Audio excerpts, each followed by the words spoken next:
Great, other than the weather, where I don't know where you are listening, but my goodness, around us it was a mess, and now it's like winter again. I got up this morning; it was in the 40s. It was in the 80s and muggy yesterday. Gross. I hate this. My throat is doing a number on me, allergies and all, with all the weather change. I will survive. The phone number, if you would like to be a part of this program, 877 Eric, 877-973-7425. Just a programming note. This is Holy Week. We add a little more theology this week than we normally would. And on Friday, it's all deep thoughts about the present age. Tim Keller is going to join me on Friday. He has a new book, Hope in Times of Fear, the Resurrection and the Meaning of Easter. Tim joins me on Friday. It'll be in the 11 o'clock hour. If you would like to, now, one note of caution here, he is battling pancreatic cancer, and we're accommodating his schedule. We may have to pre-record on Thursday night, which I kind of expect we're gonna do, and just to be able to accommodate his schedule. So everything is kind of up in the air, but that is my hope. That we will be able to get there. He plans on being here, and I'm just trying to be as flexible with scheduling as possible. Now, we must get into the nonsensical media freakout over the Georgia election law changes. Nationwide, the Georgia election law is being assailed by Democrats, and I got to tell you, it's very coordinated. On March 10th, 2021, Stacey Abrams' Fair Fight Georgia, Fair Fight Action Inc., actually, registered a web domain. The web domain is jimcrow2.com. Jimcrow2.com. Thereafter, the Democrats began using the phrase Jim Crow 2.0. It was very clearly a coordinated attack on Georgia's election law. And we are seeing the sustained attacks in the media, including calls for corporate America to get involved, calls for Delta, Home Depot, and Coca-Cola, Georgia-based companies, to get involved. The law itself really doesn't do the things the Democrats are saying. Here's Joe Biden on the Georgia law. Did you have one Georgia election law, Mr. President? Say again? The new Georgia election law? It's an atrocity. The idea, if you want any indication that it has nothing to do with fairness, nothing to do with decency, they passed a law saying you can't provide water for people standing in line while they're waiting to vote. You don't need anything else to know that this is nothing but punitive, designed to keep people from voting. You can't provide water for people about to vote. Give me a break. So one of the things that's happening here is the Democrats have shifted from all of the other points in the legislation to you can't provide water to people standing in line to vote. Now, why do you think that is?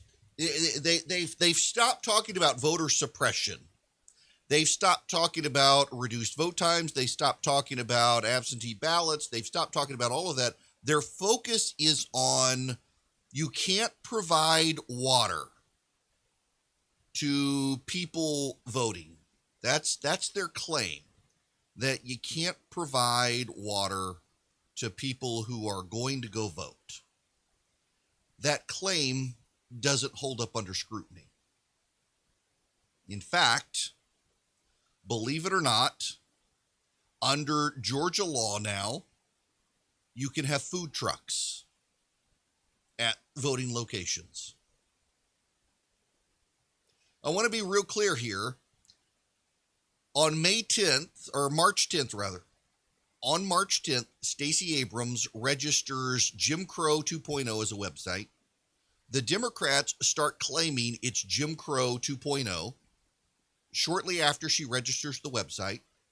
And then they drop all of their arguments on voter suppression, on absentee ballots, and they fixate on you can't provide food and water to people standing in long lines to vote.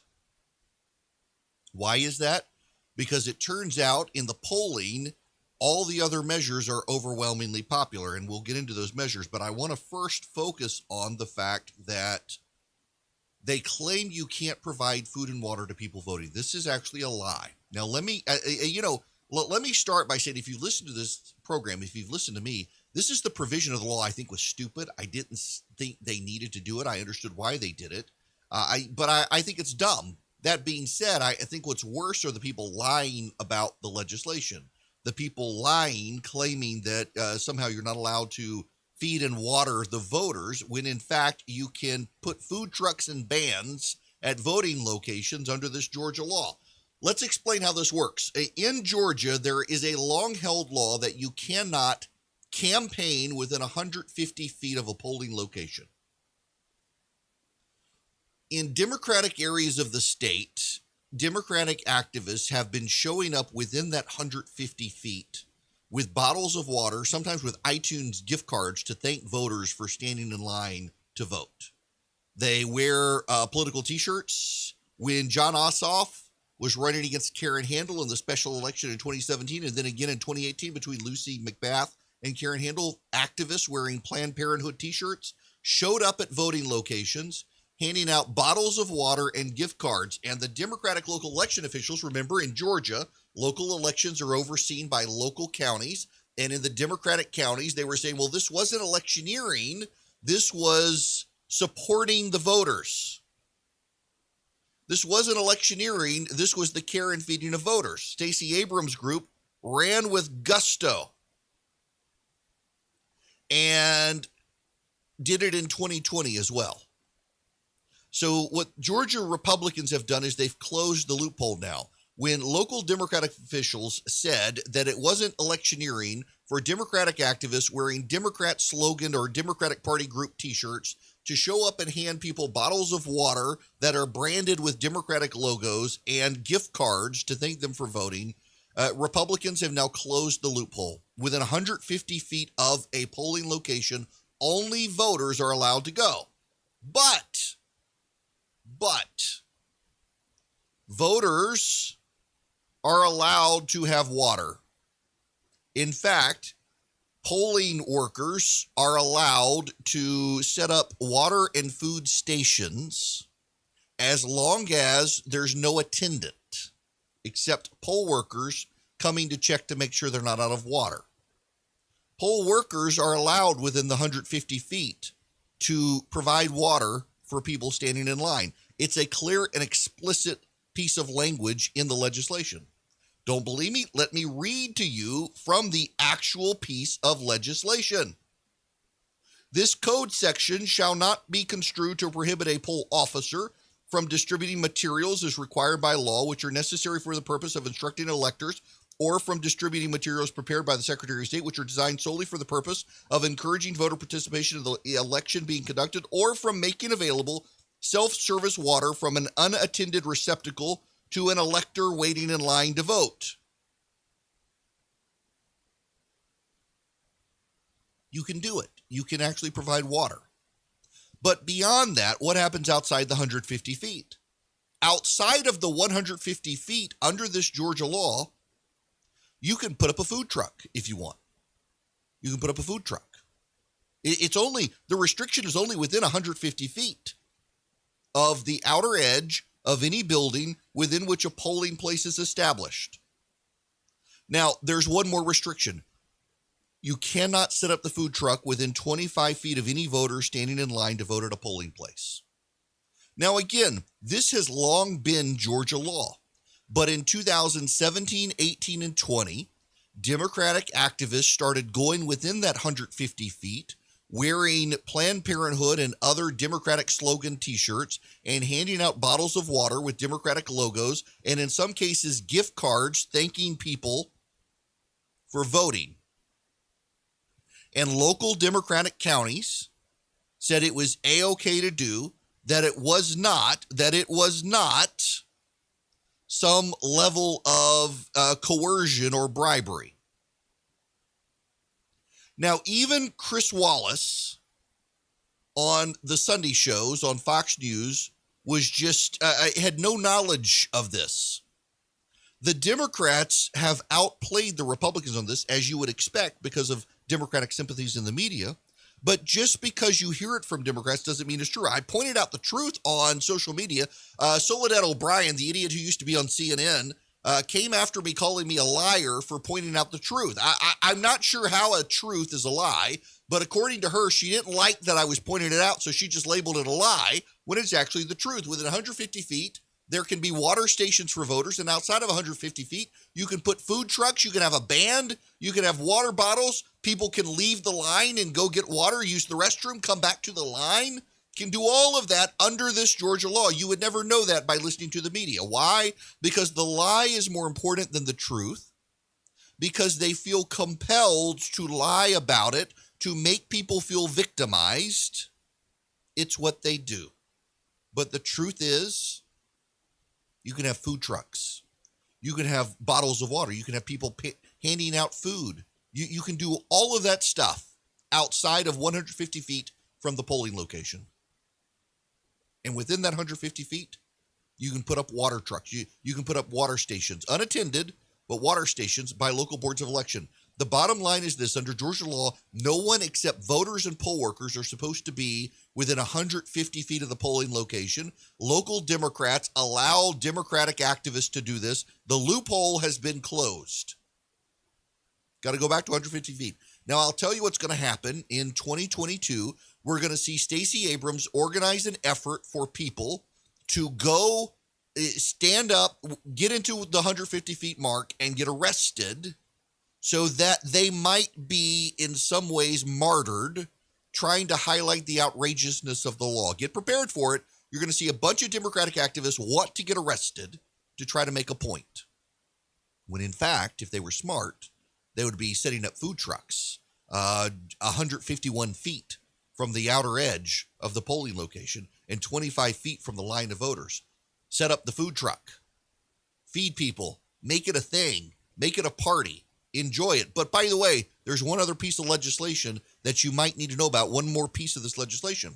If the line grows too long and people wait more than 30 minutes to vote, they have to add machines and precincts before the next election to keep the voting from ever being too long. The complaint in the past has been the lines were too long. The lines were too long. Now, if the lines get too long, you got to add more precincts and add more voting machines, and the state will provide money. They don't want to talk about that part either. There's a lot of the law they don't want to talk about, and they don't want to talk about the parts they are talking about truthfully. That says a whole lot about where the Democrats are on this. Honest news and conservative views. Never separated from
I did send out the smoked wing recipe. Speaking of the recipes, if you want the recipe, go to text the word recipe to 33777, and you can get the recipe. And for smoked wings, you'll see when you click the link, you'll put in your name and email address. You can get on the list, and you can also see the winged recipe. You can always go to ewerickson.com. Look at the top. There's a recipe block. You can find those recipes. I want to make sure, so I've got I've got a paywall for the piece I wrote on the Georgia election law. And I want to make sure those of you who aren't subscribers to my daily newsletter can get access to it. And so let me do this. Georgia's new election law. And I'm going to insert a link. I didn't realize. Maybe I should have done this sooner, but it's okay. Okay, here we go. If you want to get all the facts about Georgia's election law, if you text the word data to 33777, you will get a link that goes into beyond the paywall, and you can share it with your friends, and you can see, in fact, my analysis breakdown of Georgia's election law. Under Georgia law, electioneering at polling locations is prohibited, but in progressive enclaves, local Democrats in charge of polling locations have allowed Democrat activists to pass out food and water while urging votes for Democrats. The Democrats have claimed this is not electioneering, but taking care of those in long lines. In 2018, left-wing activists in Planned Parenthood t-shirts passed out water and iTunes gift cards in the 6th Congressional District. Last year, left-wing activists passed out water from left-wing group with left-wing group logos affixed to it. It was electioneering that local officials denied was electioneering. That loophole has now been closed. I actually opposed closing the loophole, thinking it was a bit overkill, but I'm more opposed to people lying about it. Here's the truth about what is happening. Water and food will be permitted within 150 feet of a polling location, provided it is set up by poll workers and is unattended by non-voters. Outside the 150 feet, you can have a food truck, bands, whatever else you want, as long as they stay 25 feet from the actual voter line. Voters will be allowed to leave the line and come back into the line without penalty so they can get food and drink. That's the actual truth. I realize people on the left say it is not true, but these people believe in their truth and my truth and not the actual truth, and this is the actual truth. Now, what else does it do? Well, it also adds mandatory early voting on Saturdays. They have curtailed the number of weeks of early voting, which is actually a good thing. We don't need that many days of early voting.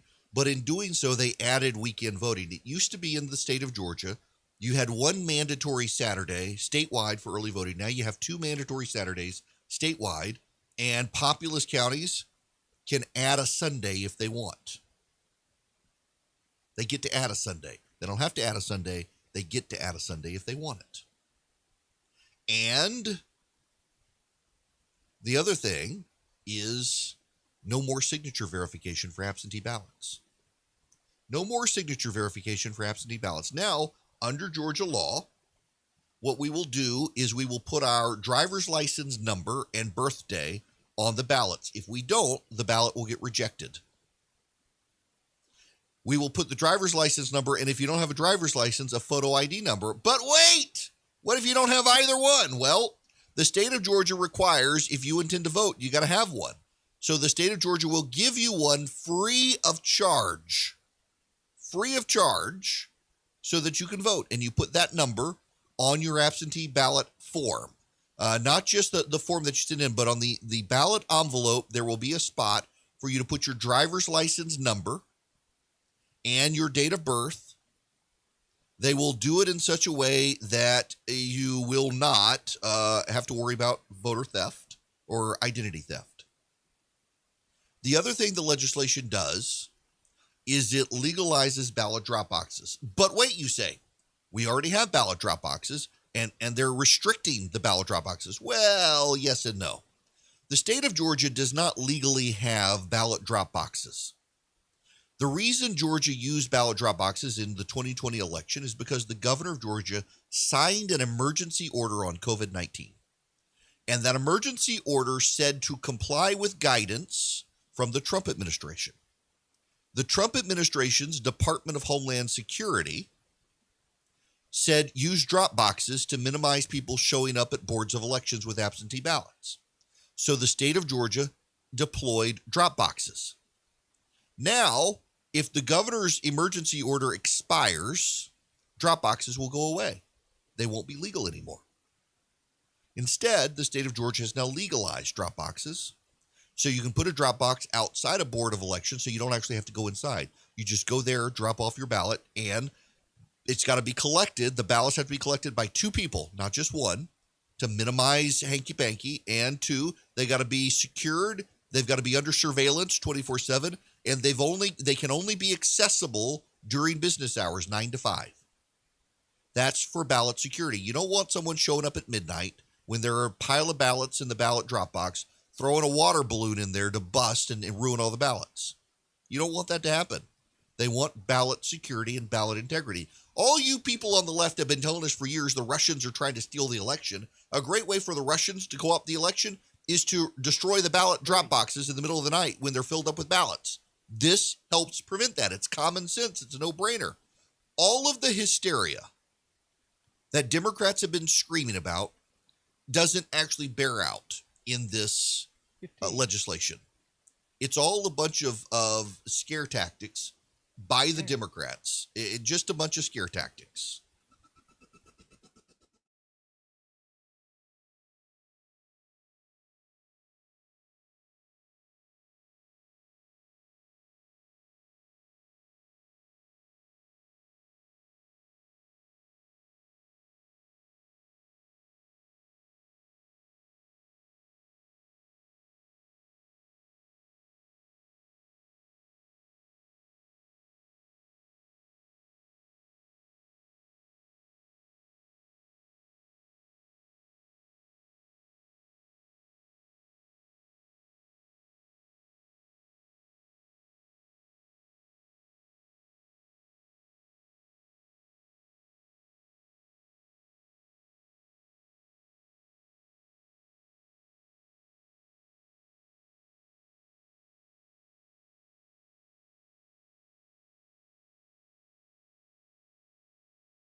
Friends, have you taken advantage of the unbelievable offer from Omaha Steaks yet? You should, because it's delicious. I have made it a regular part of my meal prep too. Their sliced chicken breasts, they're pre-sliced, frozen chicken breasts. You can thaw them out, throw them into a stir fry. You can get the bacon wrap fillets. If you want a great introduction to Omaha Steaks, you use go to omahasteaks.com and you use the code Georgia in the search bar. Now, this is somewhat different. Some sites you have a little microphone you click on, or others at Omaha Steaks, there's a search bar at the top of the website, and you put Georgia in the search bar. You will see the Erick Erickson Network Show link. You click that, you get the Butcher's bestsellers. You're going to get the Butcher Cut Fillets, one of their most popular items. You're going to get pork chops. You're going to get burgers. You're going to get chicken breasts. You're going to get the caramel apple tartlets. You're going to get some great seasoning from them. You're going to get a complete package, sides, dessert. But get this. If you go to omahasteaks.com and you put Georgia in the search bar, you're also going to get 4 more free chicken breasts and 4 more free burgers with your total package. So you'll get 8 chicken breasts total, 8 burgers total. 4 of each will be free. The burgers are incredible. The chicken breast, super tender, delicious. It's not like those massive, tough chicken breasts you get at the grocery store. The other cool thing about Omaha Steaks is you can't go to the grocery store and get all of the items you get in this package for the same price, nor can you get the quality. It's that good and such a great deal. Go to omahasteaks.com today. Put Georgia in the search bar. You'll love it. I love it. I regularly buy from them. I am a customer. I'm not just an ad guy for them. I'm an actual legit customer. All right. Now, let us move on to some of the outrageous claims that are being made. I want to play you the audio because you need to know, you need to hear the audio. Here is Georgia's Senator Raphael Warnock, who is increasingly, obviously, a one-note wonder. It's all racism and voter discrimination on every issue. It's un-American. It's anti-democratic. We have to resist it. Non-violently, of course, with everything within us. And I'm going to do everything I can to pass the For the People Act, which makes voting easier, not harder, and to pass the John Lewis Voting Rights Advancement Act. It's urgent. Our democracy is in a 911 emergency. And I'm not about to be stopped or stymied by debates about Senate rules. I respect rules, even though there are folks here trying to change the rules. But no Senate rule should overrule the integrity of our democracy. And I was on the phone with my colleagues even last night. I called one of them from the jail while I was getting my church member, Representative Park Cannon, out of jail to say to that colleague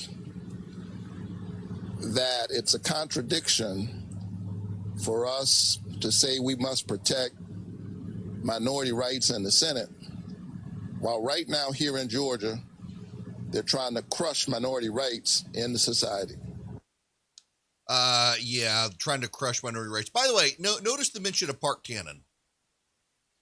Park Cannon is the Georgia state representative who the Democrats have tried to make a hero. She was arrested by Georgia State Police because she was trying to disrupt Governor Kemp's signing. They claim she was knocking on the door. Actually, what happened is she was trying to disrupt the proceedings. She was warned by a state trooper to stop. She refused to listen to the state trooper and tried to disrupt the proceedings, pounding on the door. They arrested her as a result.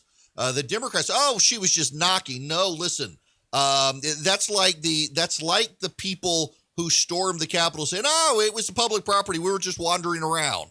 It's exactly what the Democrats are doing with this woman. By the way, you should know this is a woman who one time stuck her head into the megaphone of a state police officer who was trying to give directions to protesters at the Capitol so they couldn't actually understand what he was saying. She's also referred to the police in the Georgia Capitol as members of the Ku Klux Klan. This is a woman who sees everything through a racial lens and is racially antagonistic to anyone she disagrees with. She likes to make herself a martyr. The media loves her, but she demonizes white people. She demonizes the state police. She demonizes law enforcement, and she tried to disrupt the lawful order and process of signing a bill into law, and they're trying to make her a hero. They demonize the people who are wandering around the Capitol in Washington, D.C., people who legitimately thought they were allowed to go inside because it was public property, as people with malintent went in. And this woman clearly had malicious intent and clearly wanted to be martyred. Oh, no, she was just knocking on the door. No, what's good for the goose is good for the gander. It is a remarkable, remarkable thing to watch the media and their double standard when it comes to this woman and not paying any attention whatsoever to her actual rhetoric over time, comparing police to the KKK, comparing, trying to disrupt police. This is super unfortunate that it would happen. Now, and yet the media, of course, they don't want to tell the full story. Listen to this. That's one of the parts, but I think the most egregious part is actually the possibility of counties and state being taken over by an election, the state election board. And that is dangerous because you're talking about what Donald Trump asked the Secretary of State our Secretary of State to do was to find him 11,001 vote. That would be easily done if he can go from state to state. And so we are really calling up right now on the Congress. We're calling up on the Congress to basically pass H.R. 1 and Congressman Lewis Voting Rights Act. It's either going to be about our republic and our representative democracy, or it's going to be about white suppression and white supremacy. That was a Georgia state representative, not what's her name.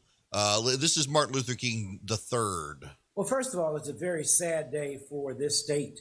It bodes to moving back to Jim Crow era kind of legislation.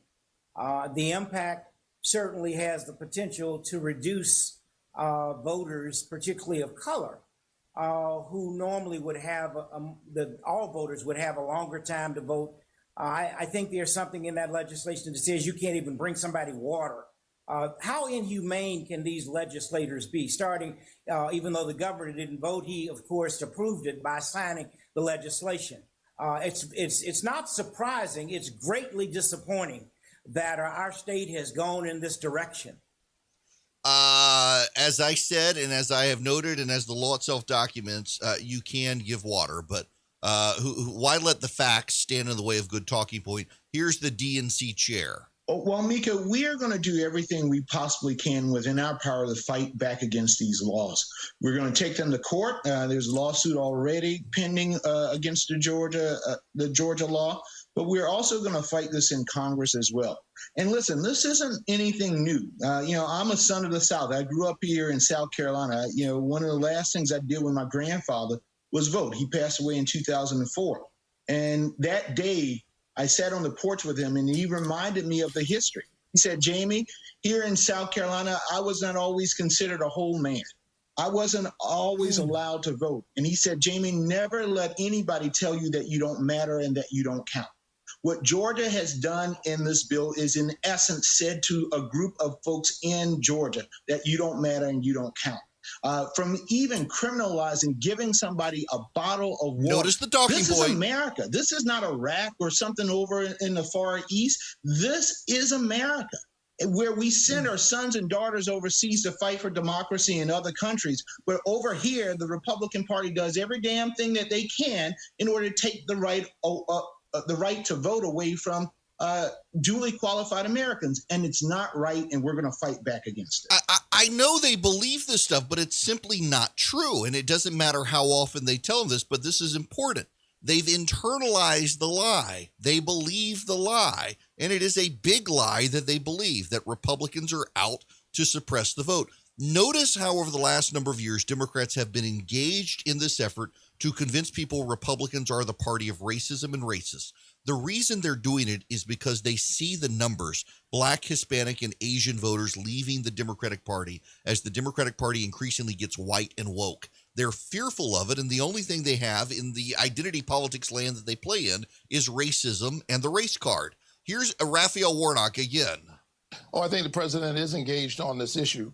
And when I've talked to him, he's agreed that voting rights are foundational, that this is the work we have to do. And I have to tell you, that I was heartened when I heard him speak so clearly about how urgent this is, recognizing that this is Jim Crow 2.0. It reminded me of another president, Lyndon Baines Johnson, who, when he saw what was going on in the South, people standing up for their rights, he gave that famous address to the nation, and he ended it by lifting up the words from the anthem of the movement. And he said, "And we shall overcome."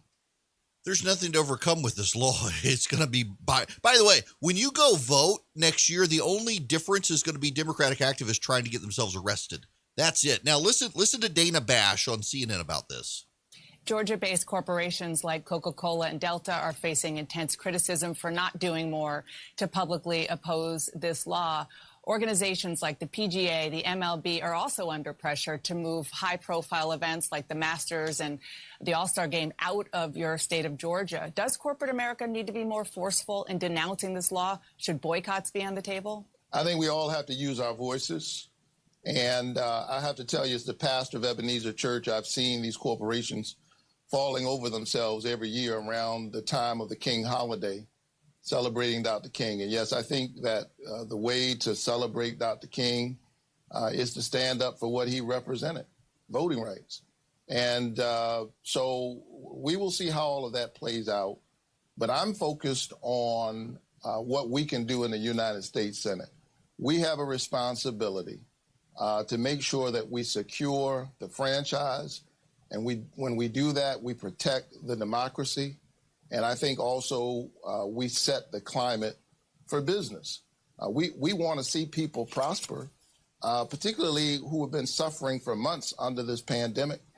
We need to pass this legislation, protect the right of the people to be heard in their own democracy, and to make sure that Georgia is open for business and open for voting. So no boycotts? Listen, I'm not focused on that. I am. Notice he's not saying no boycotts. Notice he's not saying that. Notice he's not saying don't boycott. He's not going out there and saying, hey, don't boycott my state. There's a report out. This is from Golf Week. The National Black Justice Coalition is calling on the PGA Tour and Masters Tournament to pull the upcoming event from Augusta National Golf Club in reaction to the recent passing of Georgia's voter bill. The National Black Justice Coalition is also urging professional golfers to boycott playing in Georgia until the bill is repealed. Georgia's new law restricts voting access, is designed to turn back the clock on civil rights, and return black and poor and already disenfranchised voters in Georgia to second-class citizens, says David Johns, the executive director of the group. This is an unacceptable attack on our democracy, and companies that operate in Georgia must speak out against this restrictive law. Again, text the word data to 33777. You'll bypass the paywall and see the actual piece of legislation. It allows food trucks at voting locations. It actually requires now, expanded weekend voting. The only major substantive change, and it's the one they can't talk about, so they're distracting from it, is one that is overwhelmingly bipartisanly popular. That is to get rid of signature verification on absentee ballots and use photo ID instead. That's what they don't want to talk about. You hear in all of this audio coordinated talking points from the Democrats, and they are overwhelmingly fixated on water for people standing in line. What they don't want to tell you is that precincts will be expanded to minimize the lines, and water stations can be set up. That's actually in the law. But you never know that from the way the Democrats are talking about it, and never know that from the way the media is talking about it. And now they're out there demanding boycotts by Fortune 500 companies of Georgia. The wokes demand Wokistan come to them and bow to the will of Boko Haram or else. But really, so here's the thing. The Masters Tournament is a private event by invitation. I dare the golfers to say no to the Masters. and see if they're invited back. I dare them to. The Masters have withstood, what's her name? What was it? Martha Burke, remember her? They withstood Martha Burke. They've withstood all this pressure. If you don't want to go to the Masters, don't go to the Masters. I'll tell you this. I'm happy to go to the Masters. If you don't want to go watch the Masters this year, I'm happy to take your tickets off your hands, and I'll go on your behalf. The idea that we should be boycotting the state of Georgia for expanding weekend voting, for expanding the number of precincts and voting machines to make it easier for people to vote, the whole thing is ridiculous. But here's the thing that the Democrats miss.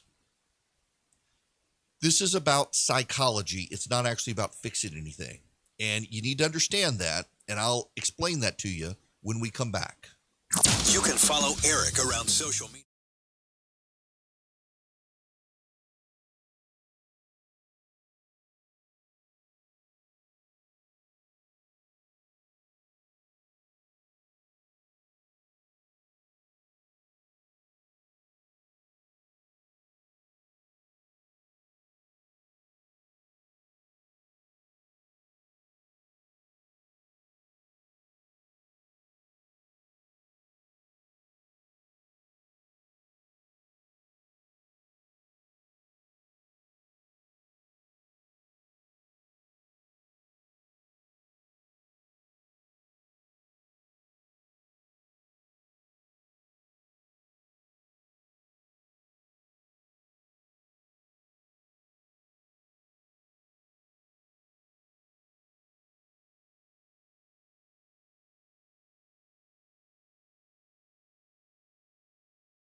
Breaking news. Welcome. It is Erick Erickson here. The phone number is 877-97-ERIC, 877-973-7425.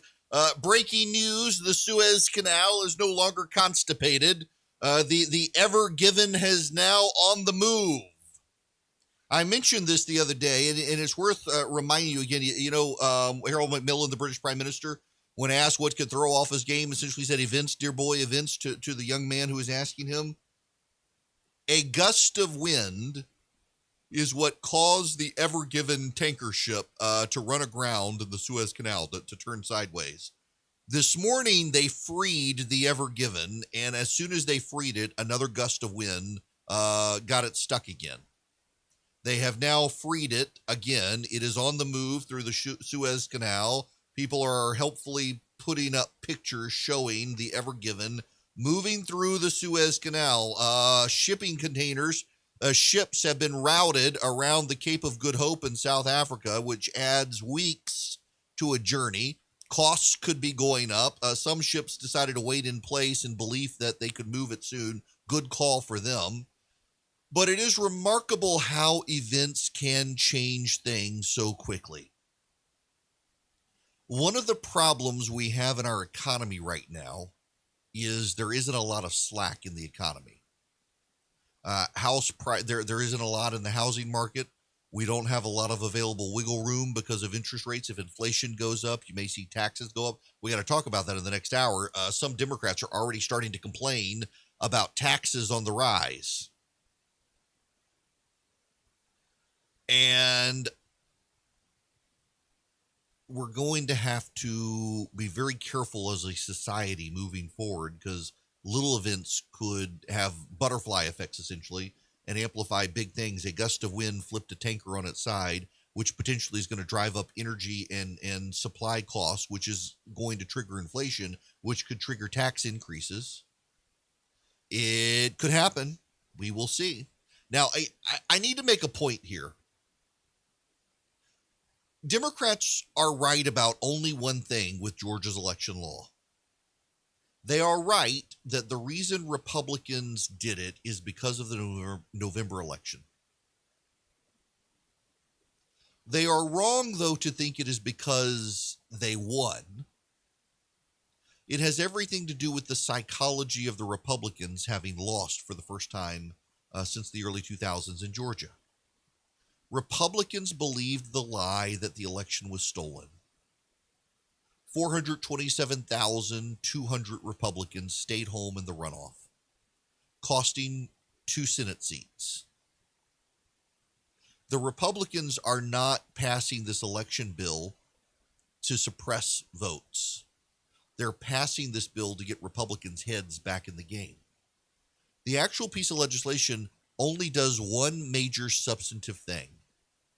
It cleans up the absentee voting process in Georgia by requiring driver's license or photo ID numbers instead of signature matches. That's it. Everything else is more performance than substance.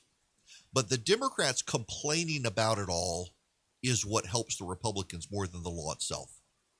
Having the Democrats scream about it and say it's voter suppression and stolen votes is exactly what the Republicans want, because it'll signal to the GOP base that the Republicans did something significant, even though they really didn't. And that'll get Republicans back in the game psychologically, and that's what needed to happen. So the Democrats have played perfectly into the Republican hands, and the media has helped them do it. Yes, this legislation is all about November. But it is not about stealing the vote from Democrats or suppressing people. It's about convincing Republicans that they've done enough to make sure the vote can't be stolen, and those Republicans will come out and vote. And you know what? They will now. They'll come out and vote because Stacey Abrams, Raphael Warnock, Joe Biden, and the like are screaming about voter suppression. That'll tell the Republicans they did good work.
Hello there. It is Erick Erickson here, the Erick Erickson Show, and the Ever Given is out of, well, stuck. It has freed up. The Suez Canal traffic is moving again until the next gust of wind shoves it again. We will see. I got a challenge for everyone in the audience. I want to actually challenge my audience here. Vox. Vox is the left-wing site that attempts to explain the news, oftentimes with fables. One time they actually claimed that there was a bridge that connected the West Bank and the Gaza Strip, though no such bridge exists. They are a group of left-wing fabulists who try to tell you about the news, but they did say something truthful. It's in a tweet. Americans make up less than 5% of the world's population, but we own 45% of all the world's privately held firearms. We make up less than 5% of the world's population, but we own 45% of all the world's privately held firearms. I want to challenge my audience. This number, it should be over 50%. It is inexcusable that the greatest nation on planet Earth does not have a privately held gun ownership rate above 50%. We should absolutely be above 50%. I think this is a challenge. All of us need to go buy more guns. Every single one of us needs to buy more. Now, I realize ammo's a problem right now. It's taken a while for the supply chain to catch up here, but we need to go buy more guns. We need to get the number over 50%.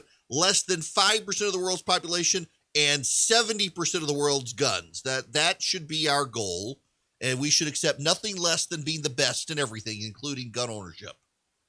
That challenge accepted. I got to go buy a gun now. I'll be back.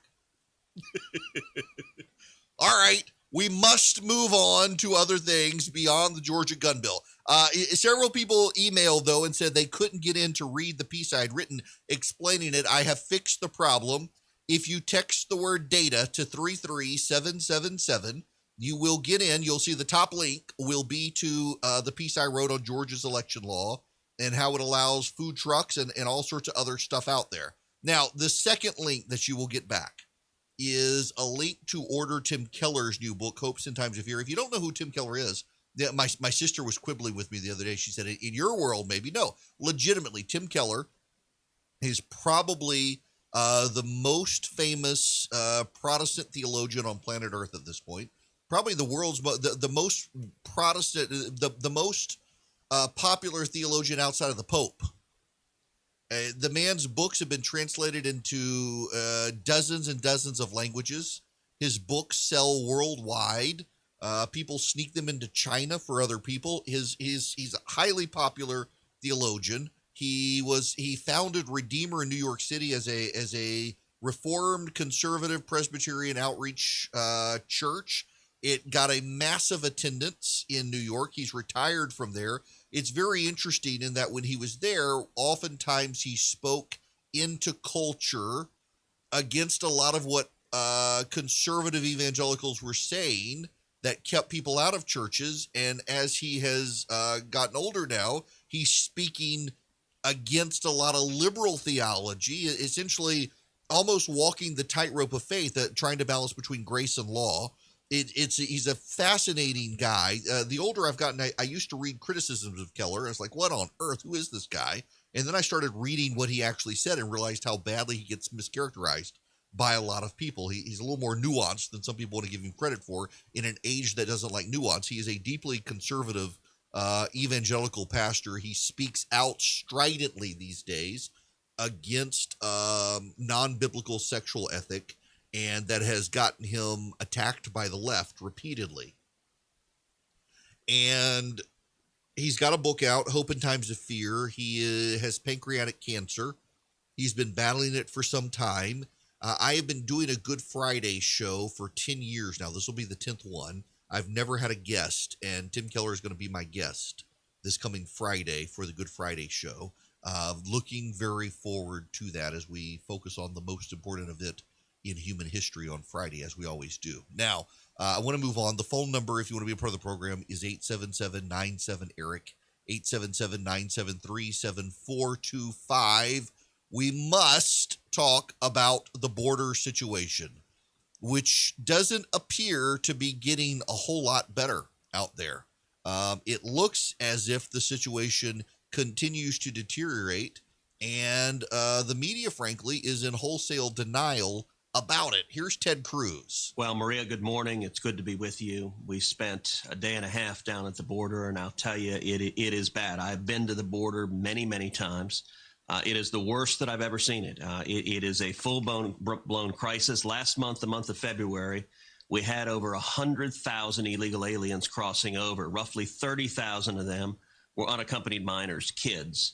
And just today, the Biden administration has over 16,000 children in custody. We went and toured the Biden cages. You know, for 4 years, we heard Democrats in the media talking about kids in cages under President Trump. Joe Biden has built more cages. The cages are bigger and they're more full. The Donna facility, where that video you just showed was taken, the Donna facility is this giant tent city that they've built. It's massive. It's designed to hold 1,000 people, but under COVID restrictions, its capacity is 250.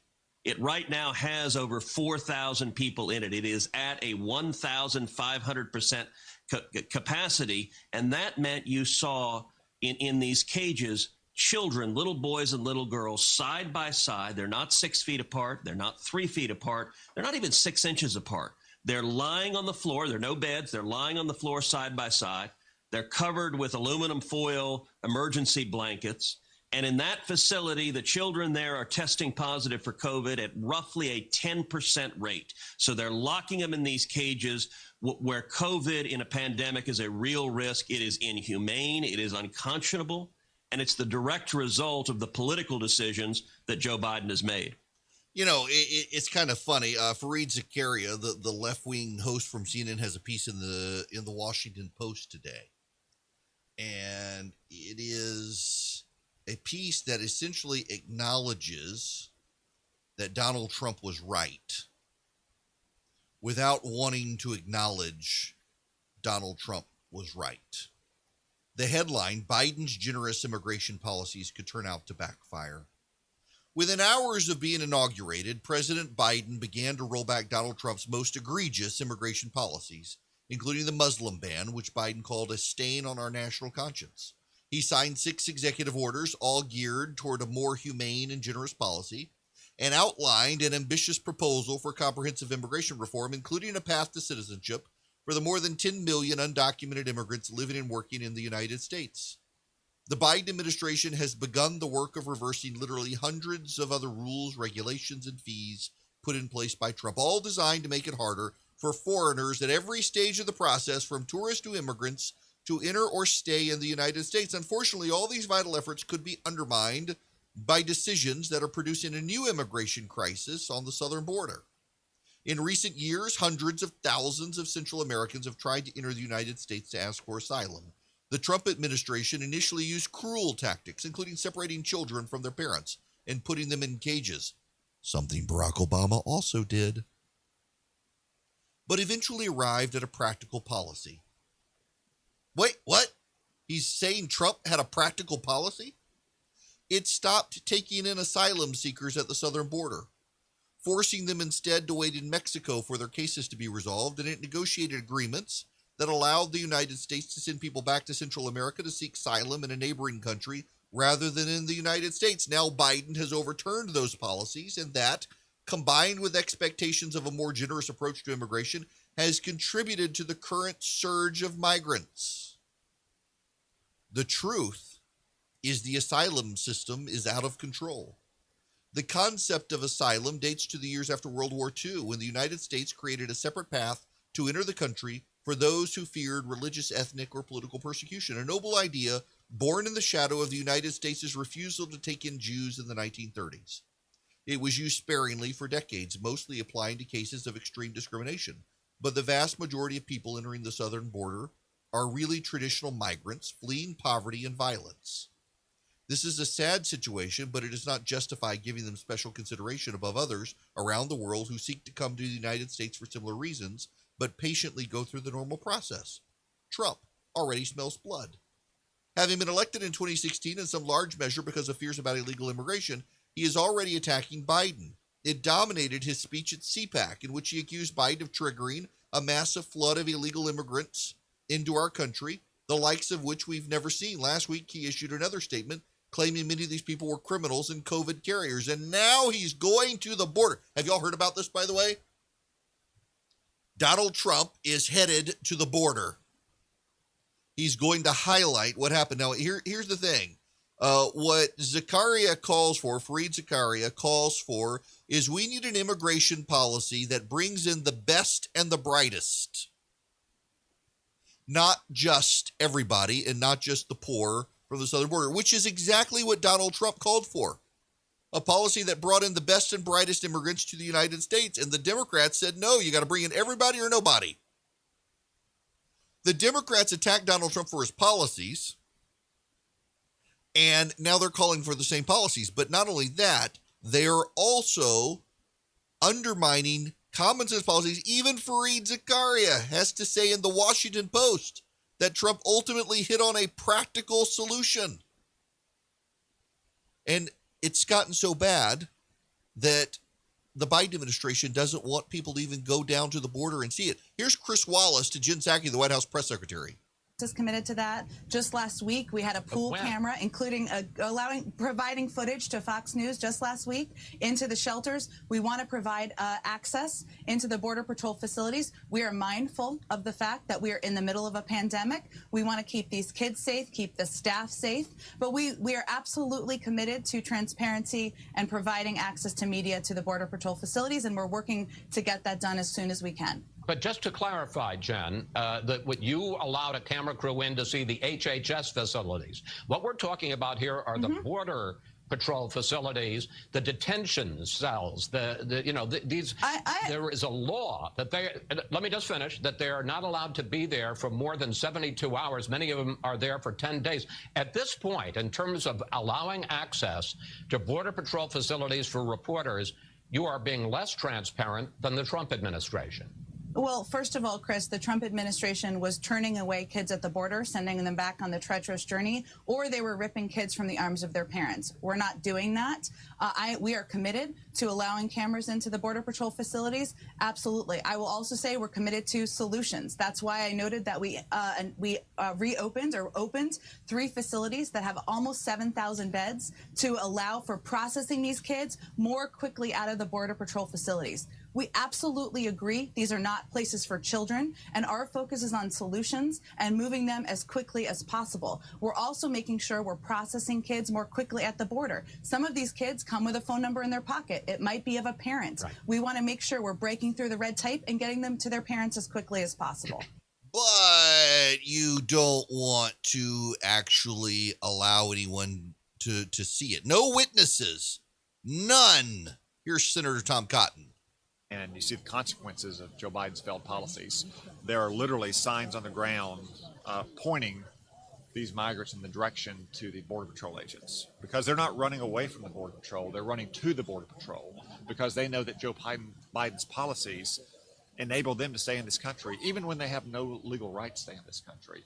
And we've heard from these Border Patrol agents that more than 50 nationalities have crossed our border, that we may be facing very soon 250,000 migrants crossing our border every month. And I sympathize with them. I feel for them and the conditions in their country. But almost everyone with whom I spoke tonight said they came here because they want a better job. Because they want a better job.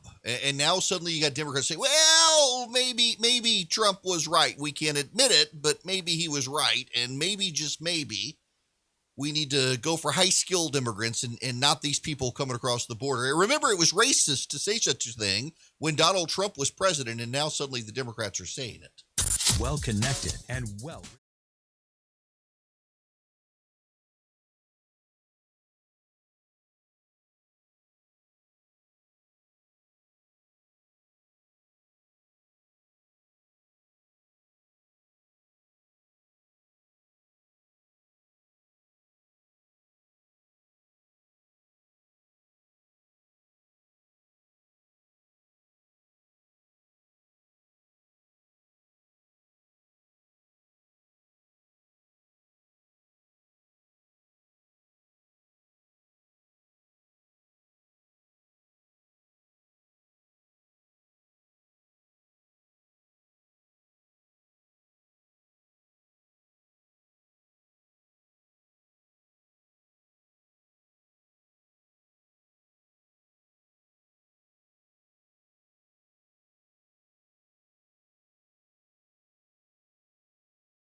Hello and welcome. It is Erick Erickson here. The phone number is 877-97-ERIC, 877-973-7425. This hour of the program brought to you by First Liberty Building and Loan in Noonan, Georgia. FirstLibertyGA.com is their website. If you are in charge of the finances of a business, you need access to credit, capital. Yeah, I'm talking six figures and higher. You need to go to First Liberty Building and Loan. They want to help you get to yes, where a lot of banks are saying no right now. It's FirstLibertyGA.com is their website. Spend just 5 minutes with Frost Family. See if they're a good fit. And let them know I sent you. FirstLibertyGA.com. Now, I want to go to the phones. I want to start with Larry in Marietta. Welcome to the program. Hi, Eric. How are you this morning? Good. How are you? No, very good. I had a comment that I would like to make. I'm in favor of everybody that's eligible to vote to vote and to register to vote. It seems the voter ID is an issue, and it seems to me that it would be much more logical for the group that is opposing all this legislation to just go out and assist those that don't have an ID to get one. They're free, and all they have to do is provide transportation. It seems like to me that should be the focus, but I understand that it's the political rhetoric that they get in front of the press by doing what they say. That you make such a good point here. They're out there screaming about this. Democratic voters and black voters overwhelmingly support photo ID. That's the only major substantive change in this law. They can't talk about it because it's so popular, so they're screaming about other ones. I'm seeing people like Jen Rubin, the idiot who writes in the Washington Post, who claims to be a conservative, saying that this is racial injustice to have a photo ID to go vote. And overwhelmingly, black voters support it. If Stacey Abrams and her group want to be truthful and honest and helpful, you can get one for free in the state of Georgia to go vote. You're absolutely right. They should go help them, make it a mission, get as many people a photo ID to go vote, but they would rather have the grievance. They would rather the grievance. They want you to believe the lie. They don't want you to believe the truth. They don't want to be honest about it. This is what they want you to believe. This is race baiter chief Michael Eric Dyson on MSNBC. Listen to this. Joe Biden is ready to do that, to get rid of the filibuster. Very quickly. We're out of time. Very much out of time. Well, I think he's contemplating it seriously when he sees the consequences. What he needs to do is fill these busters with some fear of the government. These are the kind of people who would pass a law to keep Jesus from getting a cup of water while he's dying on the cross. That's yes. Michael Eric Dyson. Let's cast aspersions on all of them. And then Kurt Bardella, you will recall he was the Republican who got involved with the Lincoln Project and then wanted to pretend he hadn't. And he's been broken by the Trump administration. Well, it needs to be. Nothing is more important than protecting our democracy. None of the other issues that we debate and wrestle with matter if we do not preserve and protect the institution of democracy as we know it. What we are seeing is a systemic attempt by the Republican Party to completely dismantle the ability for people of color in this country to participate in our election.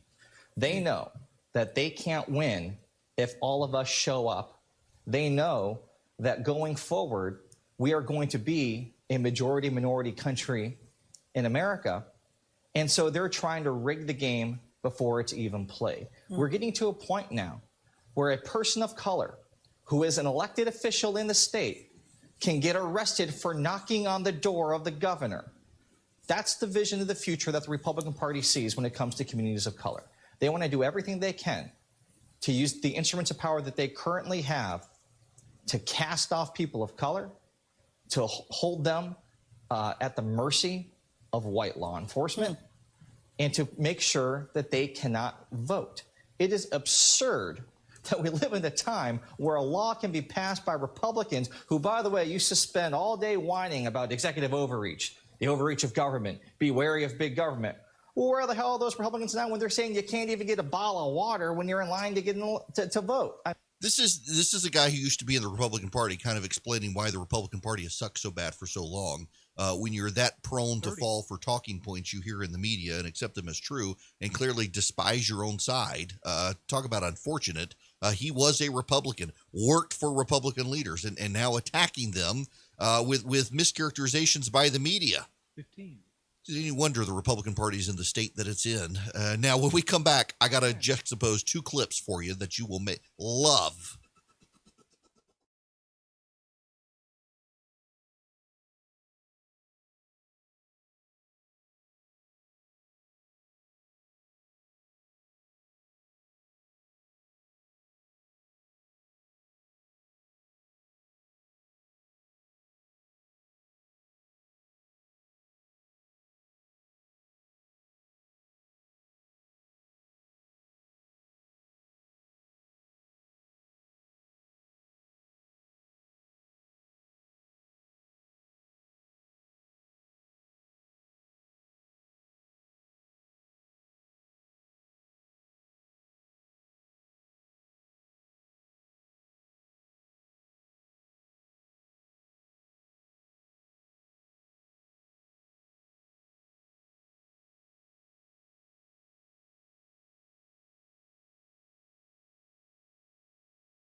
Hello and welcome. It is Erick Erickson here, the Erick Erickson Show. The phone number is 877-97-ERIC, 877-973-7425. I want to play for you. I actually want to play 3 clips.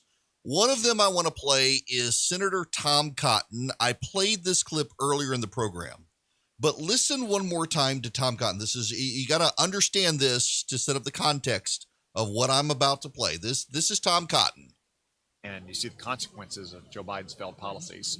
There are literally signs on the ground pointing these migrants in the direction to the Border Patrol agents, because they're not running away from the Border Patrol. They're running to the Border Patrol because they know that Joe Biden's policies enable them to stay in this country, even when they have no legal right to stay in this country. And we've heard from these Border Patrol agents that more than 50 nationalities have crossed our border, that we may be facing very soon 250,000 migrants crossing our border every month. And I sympathize with them. I feel for them and the conditions in their country. But almost everyone with whom I spoke tonight said they came here because they want a better job. They didn't say they came here because they're facing persecution because of their race or their ethnicity or their political views, their religion. They want a better job. That's not grounds for asylum. And the message is very clear, and the message is going out around the world. If you let them in, more will come. That's the message that has to stop. Got that? They're hearing this. They're coming. They want a better job. They know Joe Biden's been elected. They've actually got flyers on the ground they're finding, pointing people to where the Border Patrol is so they can claim asylum. This is the genius member of Congress, Ilhan Omar, on MSNBC. Couldn't, we have messaging and signals sent from an administration, from leaders that tell these families to be responsible and to not put their kids through the horrendous journeys that they're putting their children through. And what I want to remind people is that when my father was making a decision for me at the age of 8 to flee conflict, he was making a decision for me to live. That was the most reasonable and responsible thing a parent could have done. And so I know that for the parents that have made the decision to have their kids take on this journey are making a responsible decision because they want their kids to live, to have an opportunity. And what better place, right, to do that than the land of opportunity. And I know that people who are living in these conditions are not turning on the news to see who's president. I know the people living in these conditions are not turning on the news to see who's president. That's her claim on MSNBC. Again, from March 22nd, Martha Raddatz on ABC News interviewing an illegal alien. This significant surge coming after President Biden ended Donald Trump's so-called Remain in Mexico policy, requiring asylum seekers to wait there for their court proceedings. Since then, many of those tent cities along the Mexican border have emptied out as people start streaming in. We were there when a bus of 56 asylum seekers arrived at Casa Alitas, a Catholic charity shelter in Tucson. Men, pregnant women, and children stepping off the bus with only what they could carry. This father, who asked that we not show his face, traveled to Mexico from Brazil with his wife and 3 young kids before crossing the border. Would you have tried to do this when Donald Trump was president? Definitely not. Definitely. We had the chance, the same violence that's going on today was there last year. We used to watch the news, and I definitely won't do this. So did you come here because Joe Biden was elected president? Basically. We watch the news. Wow. So Ilhan Omar doesn't believe these people are watching the news, and here comes this guy to ABC News. We're watching the news. We're coming because of Joe Biden. Well, we know this is true because, I mean, as Tom Cotton pointed out, we've got this situation where these people are listening to the news and they are inspired to come. They are inspired. They wanna come. They're inspired to come. They are excited to be here because Joe Biden is president of the United States now. They want to come to this country. They want low-wage jobs. And listen, I do believe that if people have legitimate reasons to flee their homeland and come here, I'm sympathetic to them wanting to come here. But let's be real honest here.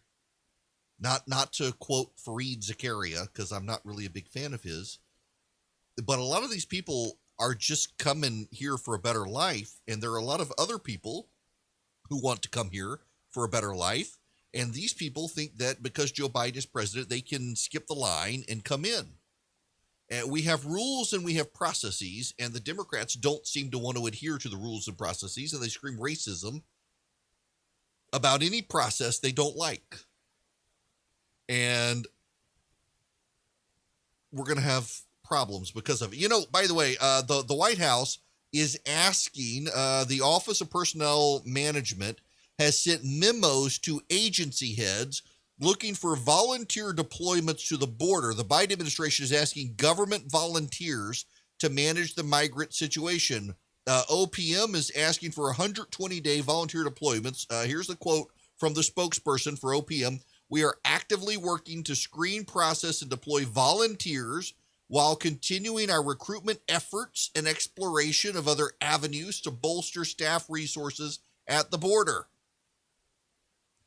In the meantime, while government officials are preparing to volunteer their time to help keep the border safe, according to CNN, Kamala Harris is frustrated with the ongoing renovations being made to the vice president's mansion, forcing her and second gentleman Doug Emhoff to temporarily stay at Blair House, the president's official guest quarters. The administration provided no explanation for renovation delays, leading to the vice president having to reportedly live out of suitcases, while the nation questions why she hadn't packed those bags for a border visit.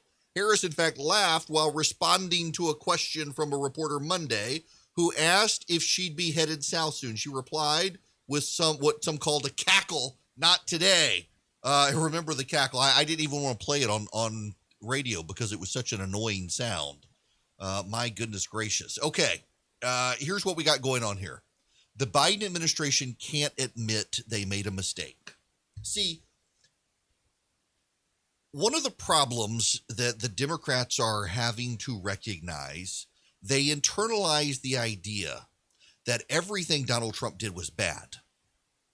And in internalizing that everything Donald Trump did was bad, they decided when Biden came into office that they must immediately undo everything Donald Trump did. The problem, though, is that even the left is now having to acknowledge that some of the things Donald Trump did, even from their perspective, must be acknowledged as correct. And it pains them to have to admit it. Remember, for example, they did not want to give Donald Trump credit for Operation Warp Speed. In fact, Joe Biden wants to claim credit for hitting his vaccination goal, but it was a goal already being set had Donald Trump stayed president. More than 1 million vaccinations a day, up to more than 2 million vaccinations a day. The Trump administration, Donald Trump, they were able to do that. Operation Warp Speed. Even as late as last October, you had reporters saying there would not be a vaccine until this summer. Even if there was a vaccine, there wouldn't be sufficient supply to even vaccinate hardly any Americans. And yet we're rapidly reaching massive goals of population vaccination to the point that now even here where I am in Georgia, if you're 16 and older, you can get the vaccine now because there's enough of a supply of it and enough people getting the vaccine. The numbers continue to fall. In Texas, they lifted the mask mandate and reopened fully several weeks ago, and the number of COVID cases continues to crater. And yet Donald Trump can't get any credit for Operation Warp Speed from the media. He's attacked and assailed all the time by the media. They live to undermine him and say it's all his fault. At the same time, with the border situation, President Trump put things in place at the border to keep the crowds from coming. And in fact, Even Fareed Zakaria of CNN, who does not like Donald Trump, had to admit, quote, he eventually arrived at a practical policy. The Trump administration stopped taking in asylum seekers at the southern border, forcing them instead to wait in Mexico for their cases to be resolved. And the Trump administration negotiated agreements that allowed the United States to send people back to Central America to seek asylum in a neighboring country rather than in the United States.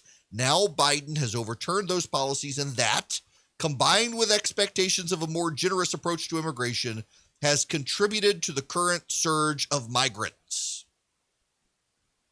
The media is having to acknowledge that Donald Trump did some things right. And they don't want to acknowledge it. They want to dance around it. But the fact is, Trump's border control policies were common sense solutions to stop a flood of migrants. Many of these people, though Ilhan Omar on television says that none of these people are watching television, Martha Raddatz of ABC News actually interviewed an illegal alien who said they saw it on television, they watched TV, they knew not to come when Donald Trump was president. They know now that Joe Biden is president, they can come. And who can blame them?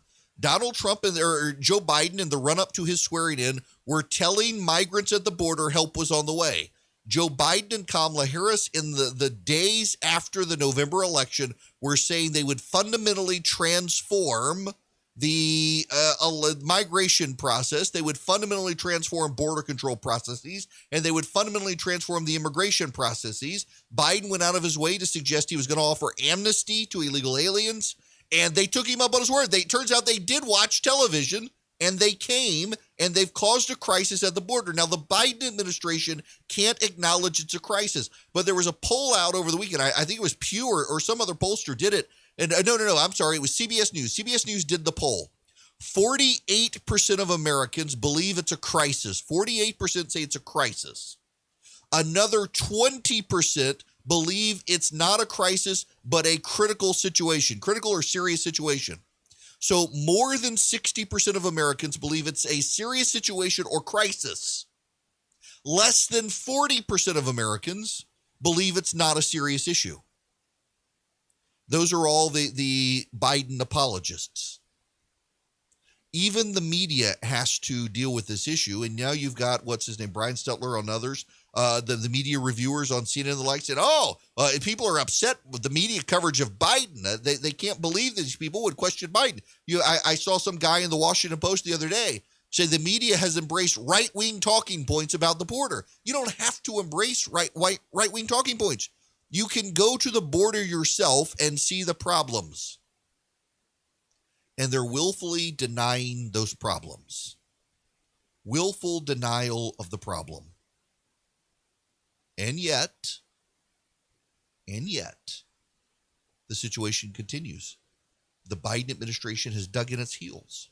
They don't want to change, because if they changed, they would be heading back towards Donald Trump's problems. And as much as Joe Biden says he doesn't care about Trump, the other guy, he referred to him this weekend on news that Donald Trump was going to go pay a visit to the border. I don't care what the other guy does, except the Biden administration cannot walk back their policies and go back to Trump-era policies that worked, because they do not want to give Donald Trump a win on the issue. They do not want to give him any credit for the issue. The result of which, of course, is that Joe Biden and the Democrats now own the problem, and even the American media that has been over backwards to protect Joe Biden can't protect Joe Biden on this particular issue. News and in-depth analysis from Erick.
Hello and welcome. It is Erick Erickson here. The phone number is 877-97-ERIC, 877-973-7425. Tom in Cleveland, Georgia. Going to you next. Welcome. Hey, Eric. Great conversation right now. And it's really funny because found this article about Denmark.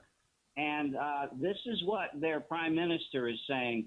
We must not accept that democracy is replaced with hatred in parallel societies. Radicalization must not be protected. It must be revealed. Denmark is underway.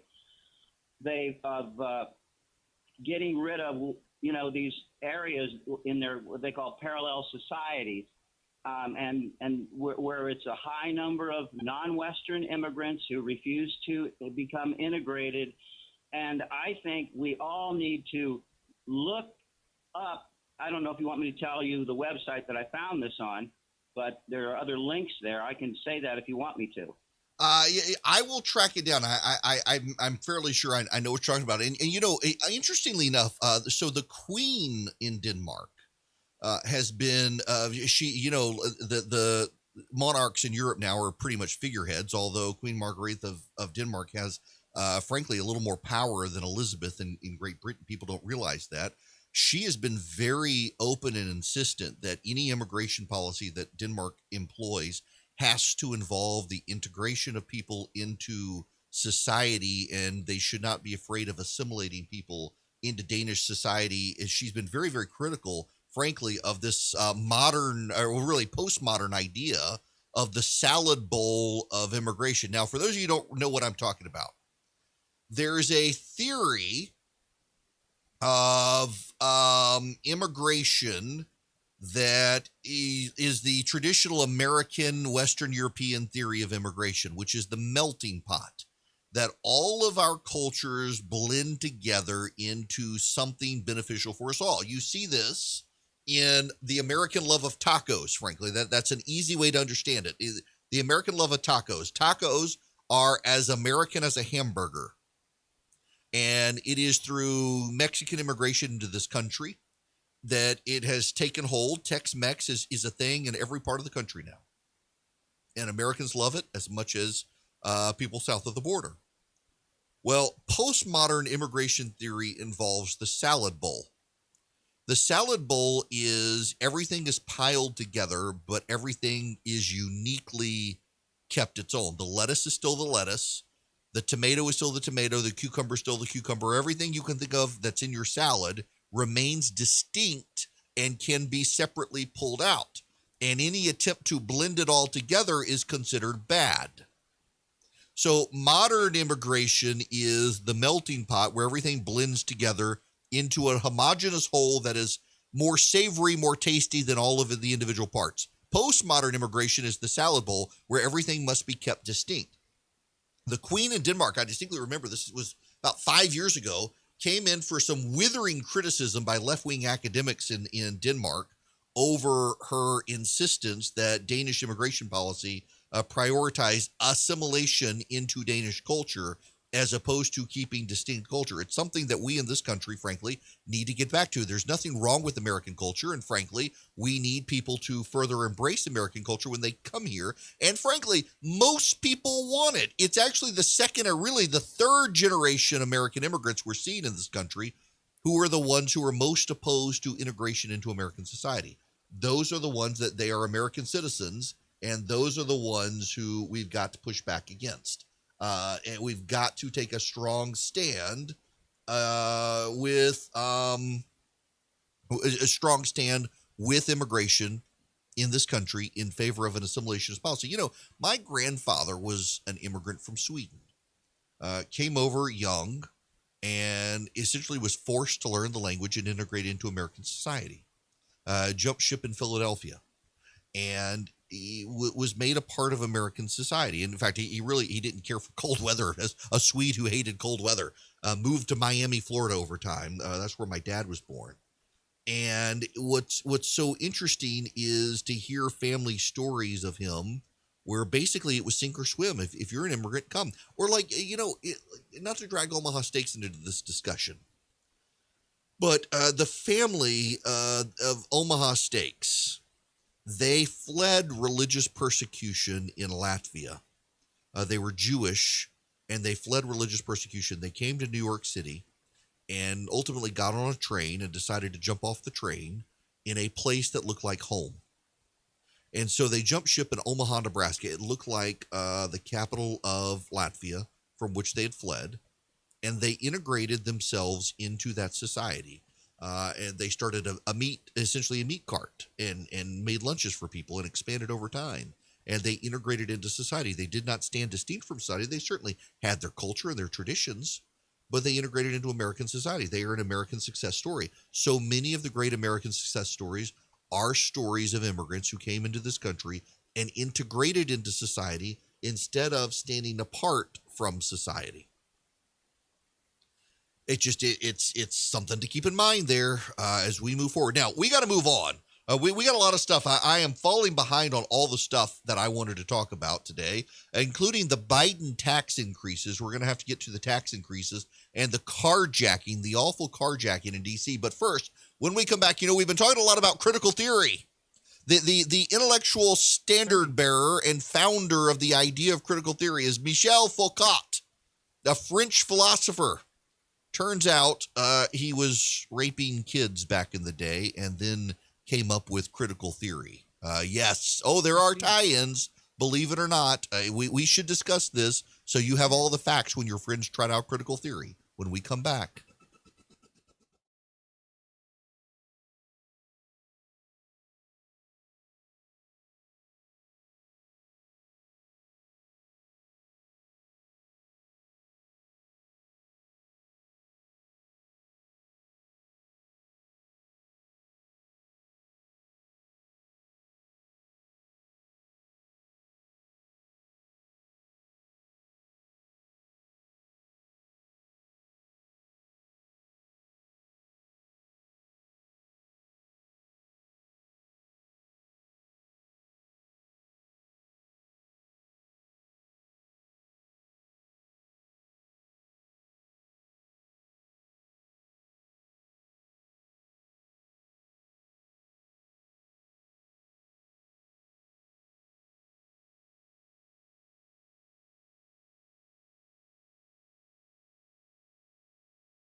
Hello and welcome. It is Erick Erickson here, the Erick Erickson Show. The phone number is 877-97-ERIC, 877-973-7425. Y'all, you cannot win. I'm learning as an accessible radio show host, I cannot win. I feel like I need to build a big insulated wall around Jim and me. I got one person complaining that I've played too much audio today. Too much audio. How dare I let you hear what other people are saying? I should instead put it in my own words and convey it to you, apparently. And then I got all these people who've been complaining about PSA. So when we're in commercial break, there are PSAs that play. And we've gotten tired of the PSAs. Jim has instead swapped the PSAs for music, and I'm getting complaints. So the same people who are complaining about the PSAs are nobody's happy. We will change nothing. We will change nothing. I will do my show the way I want to do it, and we will not change a thing. I'm sorry, and I should laugh about this, but my assistant actually just texted me. She's like, "What is this music? Am I listening to the right thing?" I have gotten, I think, 7 or 8 emails from people saying, what happened to the PSAs? And half of the emails are from people who are complaining about the PSAs. It just can't make people happy. I gotta laugh about it. But I mean, my goodness, the number of times I get emails from people saying, well, if it was my radio show, I would do this. Well, you know what you can do. I really listen. I wouldn't trade the accessibility. I really wouldn't. Yeah, Candace, no, seriously, go look in the email. You will find the emails from the people from the same people who are complaining about the PSAs. You cannot keep everybody happy. And we're not going to try. Life is too short to worry about making other people happy all the time. Particularly people you barely know. Okay. I've got to share this story with you. Because I genuinely, I don't want to say I love the story, but this is a necessary story. We have talked so much about critical theory. The political philosopher who really gave voice to critical theory is Michel Foucault. He was a French, of course, he was French philosopher, a postmodernist philosopher. Michel Foucault believed that the world around you is not really real. The world around you is formed by your words. And a new reality can be spoken into being by words. This sounds familiar. This is postmodern critical theory. He gave rise to this philosophy. Foucault was a gay rights activist. He ultimately died of AIDS, I think, in the mid-'80s. He was transcendently a gay rights activist at the forefront of the sexual revolution in France. He gave original voice to the ideas that founded the ideas around transgenderism, that a body is nothing but a subjective reality to which you can define it as you choose. And so if you as a man wish to be a woman, then your reality is to re-speak your body. And in re-speaking your body, you can redefine it as what you wish. If you are a man who wishes to be a woman, just declare that and think in that way. He had these just bizarre ideas, but ultimately premised on power and truth. And his ideas and truth, you see this reflected across society these days, that there really is nothing true, that there are no absolute truths. So he incompatible with Christianity, postmodernism is in his way of thinking, because Jesus Christ said he was the way and the truth and the life. And Foucault says there can be no absolute truth. It is what you hear on the left these days, that nothing's really true. You quibble with the details, and essentially you're not trying to win the argument. You're trying to destabilize the argument. So you nitpick around things so that you can call someone a liar, even when they're not lying. They're getting to the truth of the matter, but there are little details perhaps they get wrong. You undermine it. and he also focused on power. And the dynamics that Foucault focused on power were there are people who are in charge and they define your reality. And the way to change your reality is to destabilize the power structures and the so-called dominant discourses. He was one of the people who used that phrase that's taken root within critical theory, the dominant discourse of the powerful white male colonialist power, and empower the minorities, the women, the people of non-white skin color, and allow them to rise up in power. And the entire world is about power imbalances.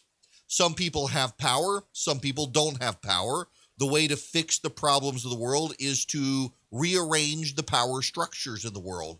Foucault was instrumental in the idea of critical theory that is now running rampant on not just college campuses, but in churches within America. Well, we should not be surprised. A French-American professor has accused Michel Foucault of being a pedophile rapist, according to the Sunday Times in London. Guy Sorman, in an interview, said he found out about Foucault's behavior after visiting the late philosopher in Tunisia, where he was living in 1969. Young children were running after Foucault saying, "What about me? Take me, he told the Sunday Times. They were 8, 9, 10 years old. Foucault was throwing money at them, and they would say, "Let's meet at 10 p.m. at the usual place." He would engage with young boys on gravestones in a cemetery. There was not even an issue of consent. Sorman argued Foucault was able to get away with it because of the racial element of his affairs. Foucault would not have dared do it in France. There's a colonial dimension to it, a white imperialism.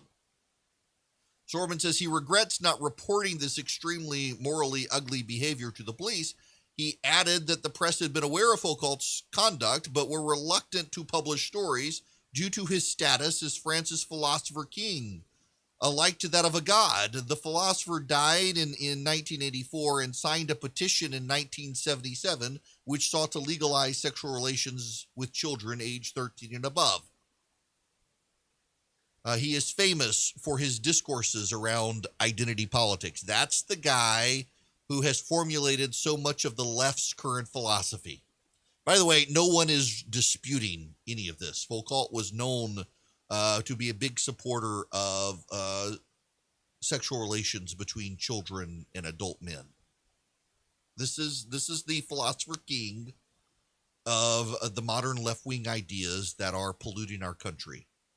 Evil, giving birth to essentially evil ideas. The identity politics in and of itself is one of the most pernicious evil ideas. The idea that we must see the world around us through race. We must see the colors of skin around us. We cannot, there can be scripture which says there's neither male nor female, Jew nor Greek. We can't have that. We must have identity politics. This is perniciously run amok on college campuses. Its intellectual voice was Michel Foucault, and this is who he was.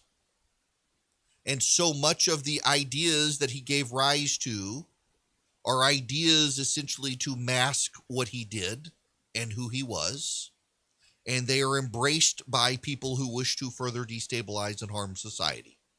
And yes, I start the program with this awful story because you need to know, as so many people in and out of churches, in and out of academia, push the idea that we should use critical theory to explain the world around us, and the power imbalances of the world should describe where we go. This is the man who came up with an idea, and now we know how much of a hypocrite he was with the power imbalances he himself used to rape children when he was in Tunisia.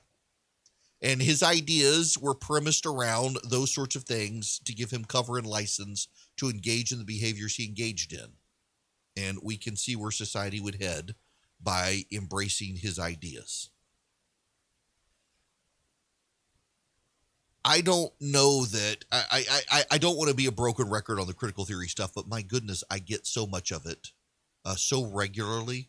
I get critical theory comments from so many people, and I just need everyone to understand that it is a deeply destructive idea, comes from evil people like Foucault that it require deep division and an inability to resolve any conflict.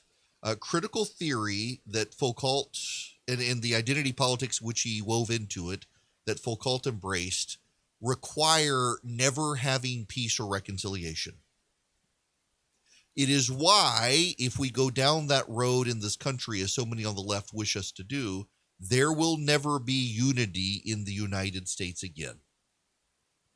This is why so many of them cannot find unity. The problem is in critical theory because there are power imbalances. The way that the dominant power is oppressive means that the other people have moral authority and the oppressor must be silenced. And in silencing the oppressor, the oppressed become the oppressor. And the critical theorists believe that the world will be perfectly fine when the oppressed become the oppressor. But what we know of human nature is that we will not be fine. They will just be the oppressor. And then the oppressed will have to rise up against them. And the cycle of oppression, the oppressed and oppressor continue with each side, once it leverages power, trying to silence the other side. By the way, this is why it is so necessary within the transgender philosophy to shut up anyone who disagrees with them. Because anyone who disagrees with them has access to actual truth, and they can't have the actual truth out there. They believe they are oppressed, and to get their truth out there, the rest of us have to shut up, and they use the forces of the media, of social media titans, of the government to try to shut people up. Well, there's been a big loss for these activists. The U.S. Circuit Court of Appeals for the Sixth Circuit has unanimously ruled on Friday that Shawnee State University violated Professor Nicholas Merriweather's First Amendment rights when it punished him for resisting the school's rules on using students' preferred pronouns. This is a critical theory tactic. Shawnee State University is in Ohio. Critical theorists believe that we change reality by changing words. And the way to get people to change words is to force them with the power of the state or the mob to shut up. And Nicholas Merriweather is a tenured professor at Shawnee State University, and the university insisted that he use the preferred pronouns of a transgender student. Nicholas Merriweather is a committed Christian who believes that God makes us male or female and we don't get to change it. And so he refused. Traditionally, American universities have been beacons of intellectual diversity and academic freedom, wrote Circuit Judge Amul Tabar in a 32-page decision, unanimous decision. American universities have prided themselves on being forums where controversial ideas are discussed and debated, and they have tried not to stifle debate by picking sides. But Shawnee State chose a different route. It punished a professor for his speech on a hotly contested issue, and it did so despite the constitutional protections afforded by the First Amendment. The district court dismissed the professor's free speech and free exercise claims. We see things differently in reverse. Professor Merriweather indicated he would be willing to refer to the student in question with his last name or his first name and just avoid the use of pronouns, according to an argument made by Alliance Defending Freedom, the group that defended Merriweather in the case. What the university was requiring was that Professor Merriweather change the way he addresses the entire class, and that he could not use any pronoun for any other student at all. And that's exactly what the First Amendment forbid. Merriweather happens to be a devout Christian. He believes God created human beings as male or female, and that sex is fixed in each person from the moment of conception, and that it cannot be changed regardless of an individual's desires or feelings, and that he can't affirm a true decision and concepts that are not true. Nobody should be forced to contradict their core beliefs just to keep their job, said the lawyers before the court, and the court agreed and confirmed, reversed the district court, and upheld the decision that this professor, Nicholas Merriweather, cannot be forced by a university to change pronouns to accommodate a student's feelings when those pronouns are based on the student's biological sex, and Meriwether believes God creates us all male or female. This has been a unanimous decision, by the way, unanimous decision from the Sixth Circuit Court of Appeals on behalf of both the Establishment Clause, the Free Exercise Clause and the Freedom of Speech Clause. A unanimous decision that government cannot force you to use pronouns of someone's choice when it doesn't fit biology.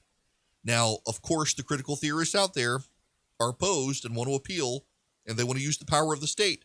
It is not going to be too much longer before they engage in an all-out war on the judiciary, more so than they already are, because the judiciary is really, that's all that's standing in the way of them being able to force their lack of values on the rest of us.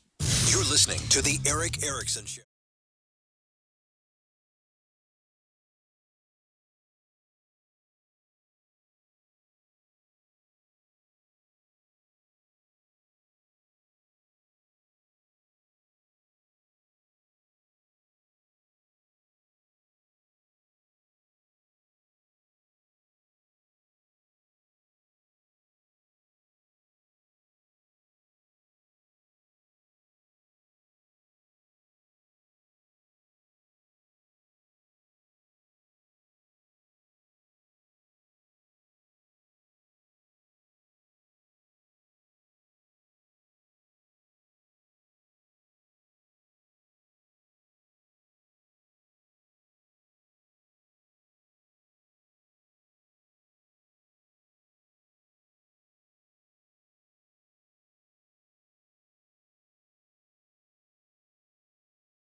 Hello there, it is Erick Erickson here. The phone number is 877-97-ERIC, 877-973-7425. If you would like to read about the Georgia election law decision, I spent basically the entire first hour of this program on it. You can always get the podcast. Go to ewerickson.com. You can get the links. But more importantly, I've written about it, and you can share it with your friends. I've taken it out from behind the paywall so everybody can read it and everybody can share it. You text the word data to 33777 and you can find this. Now, this is self-serving, I realize. Soledad O'Brien, who used to be on CNN, she's a rather insufferable person and can't keep a job in the media because though she is dogmatically of the left, she's so difficult to work with. No one wants to keep her on the payroll. With her resume, you would think that they would want to keep her on the payroll, and the fact that she can't, no major news outlet. I think she does something with Brian Gumbel on HBO now or some such. That's just how insufferable she is. And one of the big issues here is that she's saying I'm a liar for accurately and honestly reflecting the truth of the legislation, and not really just reflecting it, but actually describing what's going on. And what she's doing and what she says is just blanketly saying I'm a liar. And what I did was tell the truth. The mob, of course, is now coming for me as a result of her saying that I'm a liar for telling the truth about the election law. And you should go read for yourself the truth of the election law. If you text data to 33777, I'll send you back a link. And just the bottom line here, for those of you who believe that people can't get bottles of water, that you can actually have a food truck if you want at an election location. You can actually, under Georgia law, have a food truck at the location. The deal is no campaigning within 150 feet of the location of the polls. So if you put a food truck 151 feet from the outer edge of the building, you're perfectly well and good to do that. Perfectly fine. Go ahead. Put a food truck there. If you want a band, put a band. If you get permission to have a band, have a band. Whatever you want, you can do that. You can pass out water. You can pass out food. You can do whatever you want, 151 feet from the polls. The only other caveat is it's got to be 25 feet from the line. So keep back 25 feet from the line of voters, 150 feet from the door of the polls. You can do whatever you want to do. Go for it. It's striking to me that I'm being called a liar for telling the truth, because they would rather be victims than actually be honest.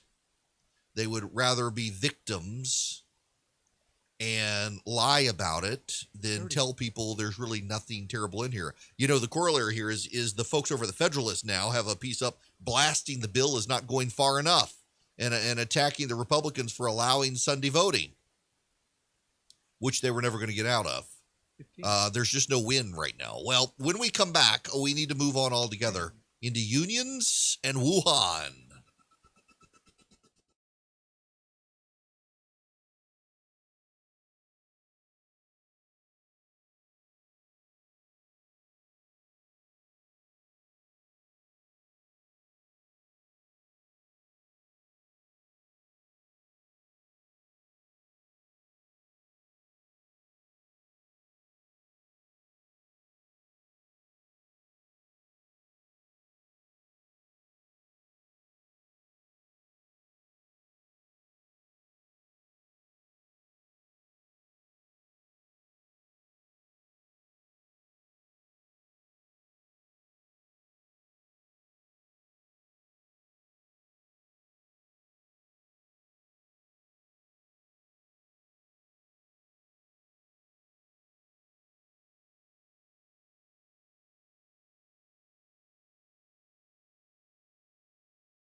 I'm so proud of myself. I just made a montage. I want to play it for you. I put these clips while in commercial break. Your host was able to do video editing and put these clips together. Now I got to rearrange. I got to rearrange the audio now. Here we go. I did it. Listen to this. This is brilliance. This is your host. It's not my minions doing it. It was me. And I know that people who are living in these conditions are not turning on the news to see who's president, right? What will they be met with when they come to the border? Would you have tried to do this when Donald Trump was president? Definitely not. Definitely. We had the chance, the same violence that is going on today was there last year. We used to watch the news, and I definitely won't do this. So did you come here because Joe Biden was elected president? Basically. Yep, that was Ilhan Omar's talking point. Your host has been able to get these clips sorted out. Yeah. Now, when I get into the next commercial break, now I got to trim it up a little bit and process it. But I am capable of doing that, and I was very happy to make this point that the Democratic talking point kind of fails. Yes, in fact, they were looking, and they did see that Joe Biden was president of the United States. Now, speaking of Joe Biden, he is attempting a massive spending spree, including infrastructure. Remember Infrastructure Week? We're always having Infrastructure Week in this country.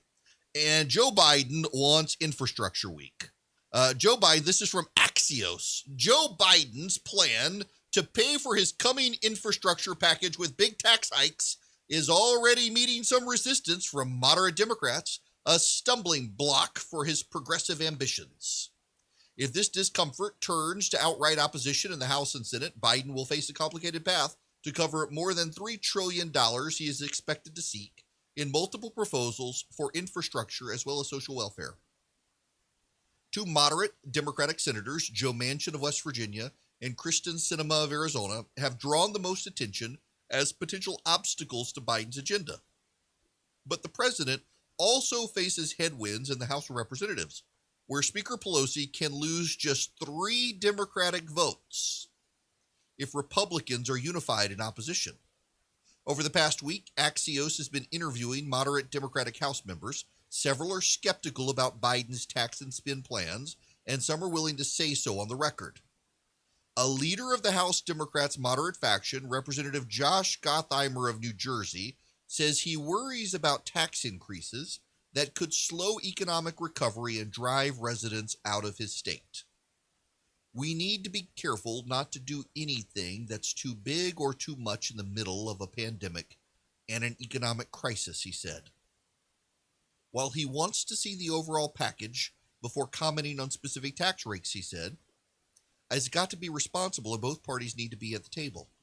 This can't just be jammed through without input and consideration from the other side. Gottheimer, who co-chairs the bipartisan Problem Solvers Caucus, said he won't even consider Biden's tax proposals unless the president agrees to reinstate the SALT deduction, the state and local tax deduction, capped under former President Trump, worth tens of billions every year. Simply put, no salt, no dice. Representative Tom Scuzio, a Democrat of New York, told Axios, I'm not voting for any change in the tax code unless we reinstate SALT. So it's the House Democrats that want a tax cut for rich people. What is SALT? SALT is the deduction that you can make in your federal income taxes for state and local taxes. SALT was capped by Donald Trump. See, under the former tax code, you could take 100% deduction. So New York and California and Illinois and New England democratically controlled states could have massive tax increases on people, but you could deduct all of that in your federal income taxes and never actually have to feel the burden of state taxes. The Trump administration capped the SALT deduction, and the result is a massive flight of people from high-tax Democratic states to low-tax states. The result is these Democratic governors and Democratic states are begging for the SALT deduction to be restored because they need the money back. They need that money. And these moderate Democrats want a restoration of the SALT deduction because they are beholden to their local Democrats, and those local Democrats are upset that voters are now fleeing these states, realizing just how high the taxes are. In fact, they're fleeing to states like Florida and Tennessee and Texas that have no income tax at all. Representative Scott Peters of California is more comfortable with the smaller tax hike for companies than the 28% tax hike Joe Biden wants. Peters says he thinks Republicans overshot by cutting the corporate tax rate from 35% to 21% in Trump's tax bill. I think 25% is just fine. It doesn't disadvantage our companies. And in turn, our employees, our workers, I think 25% is the right spot. The White House press secretary tells Axios, we know there will be a range of views, but we look forward to working with a broad coalition. The bottom line, in a 50-50 Senate, only one Democrat can hijack policy, and Manchin's already suggested he won't support a corporate tax hike of 28%. And of course, then there's the filibuster. The filibuster that you know is a beacon of white supremacy. The filibuster that was first used by people in Congress in 1837 to block a printer contract for the Senate. The filibuster. Here's Chris Wallace and Jen Psaki. President to push to kill the Senate filibuster in order to pass legislation to protect voting rights. Here's what the president said about that this week. If there's complete lockdown and chaos as a consequence of the filibuster, then we'll have to go beyond what I'm talking about. While the president says that the filibuster is a relic of the Jim Crow era, here's what Joe Biden said when he was in the Senate himself. Take a look. At its core, the filibuster is not about stopping a nominee or a bill. It's about compromise and moderation. And just last year, Kamala Harris, when she was in the Senate, led the filibuster against Republican Senator Tim Scott, an African-American, his plan for police reform. So is the filibuster racist? Is it wrong? As the president said just last week, Chris, it's been abused. And in the first 50 years of the filibuster being around, it was used about 50 times. It was used 5 times that many last year. The president doesn't think that's how the filibuster should be used. There's an easy solution here, though, which the president would certainly advocate for, which is Democrats and Republicans coming to the table with a willingness and an openness to discussing how we get things done. If they want to come to the table and talk about how to make voting easier, more accessible, let's have that conversation. The president's eager to have it. He's not eager to move with destroying the filibuster. He's eager to get things done for the American people. But he's also not going to stand by and prevent forward-moving progress from happening. So that's what people heard from him last week. I just want to point out, because some people noted it after the news conference, if you're talking about abuse of the filibuster over the last 2 years, the Democrats were in the minority, so they were the ones abusing it. Yes, thank you, Chris Wallace, for pointing that out. So the Democrats are essentially arguing that because they abused the filibuster process over the last 2 years, that we should get rid of the filibuster process. You got that? This is very much like what's happening with voting reforms in Georgia. The Democrats cause a lot of problems and then blame the problems on the Republicans. Like, for example, Georgia has a law that says you can't electioneer within 150 feet of the polls, and yet we've had Democratic activists wearing Planned Parenthood T-shirts approach voters and give them iTunes gift cards and bottles of water with Democratic logos on them, and they say, well, it's not actually electioneering, it's just care and feeding of the voters, and had local Democrats say, oh, yeah, that's what it is. And then when Republicans make clear that that's not it, they say, oh, well, it's voter suppression. What you're doing is voter suppression. There's no intellectual honesty on the left these days when it comes to this stuff. Now, that doesn't mean that we should surrender our intellectual honesty. It means we should tell the truth and discredit what they're doing. So much of the left doesn't want to speak truth anymore. And we're running into all sorts of problems when it comes to the inability to tell the truth anymore. Like, for example, the carjacking in Washington, D.C. Have you heard about the carjacking? In Washington, D.C., a 13 and 14-year-olds They decided to carjack the car of an Uber Eats driver. They tased the man and drove off with him clinging to the wheel and killed him. Caused a wreck and killed the Uber Eats driver. They murdered the Uber Eats driver. He died because they wanted his car. And I need to say this again because you may be dumbstruck you may not have a time processing this. A 13-year-old and a 14-year-old, too young to drive to begin with, carjacked an Uber Eats driver, an immigrant to this country, and murdered him. CNN referred to it all as an accident. CNN, in their social media tweet, referred to it as an accident. Now, what they're claiming now is, well, actually what happened was they didn't mean to cause the car wreck that caused the death of the Uber Eats driver, so that was an accident. That's how they're justifying it. The mayor of Washington, D.C. is urging people to be proactive in preventing car theft. Car theft. Auto theft. That's what she referred to it as, not a carjacking. Now, why can't they be honest about it? Well, maybe because they were non-white carjackers. Have you noticed how we're the media in particular is guilty of this, but so are Democratic politicians? You can't actually bring up race unless it's white people these days. You can't bring up and engage on issues of race that might make people look bad if they're non-white.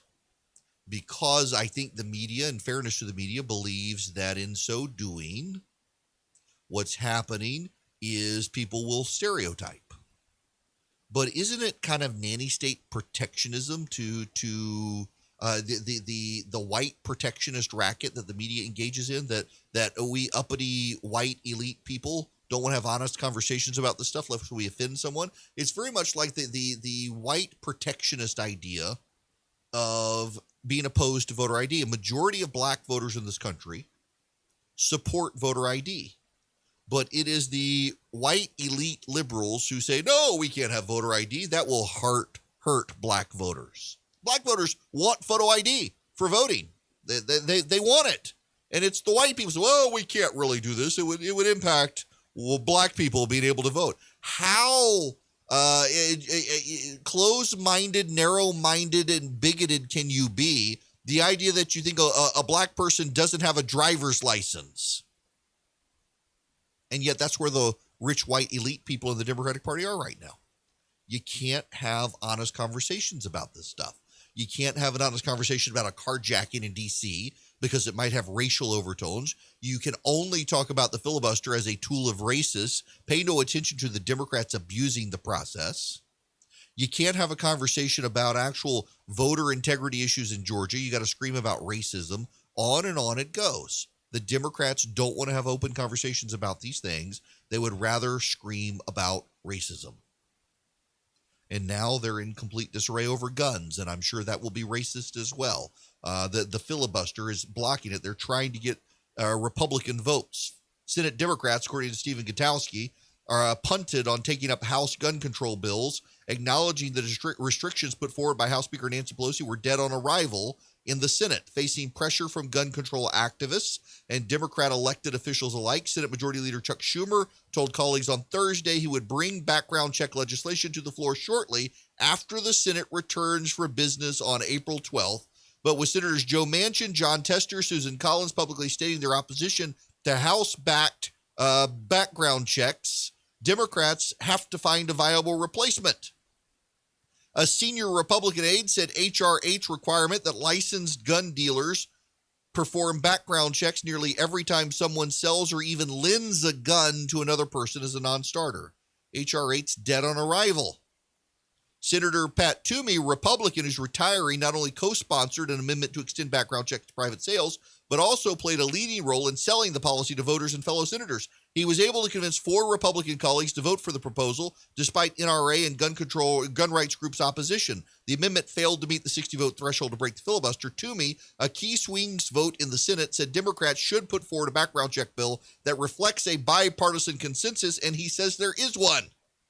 Instead, the Democrats want to yet again rail against the filibuster being racist and try to ram through voting rights legislation, gun rights legislation, environmental legislation, human sexuality legislation, all these things in the name of civil rights by screaming racism, and it's not going to work. Again, I think we need to remember the reason the Democrats are screaming racism so much is they're scared when they see the numbers of Black, Hispanic, and Asian voters moving to the GOP. And the only card they've got is the race card in identity politics to try to convince these people that the Republicans are bad and racist and they shouldn't go that way.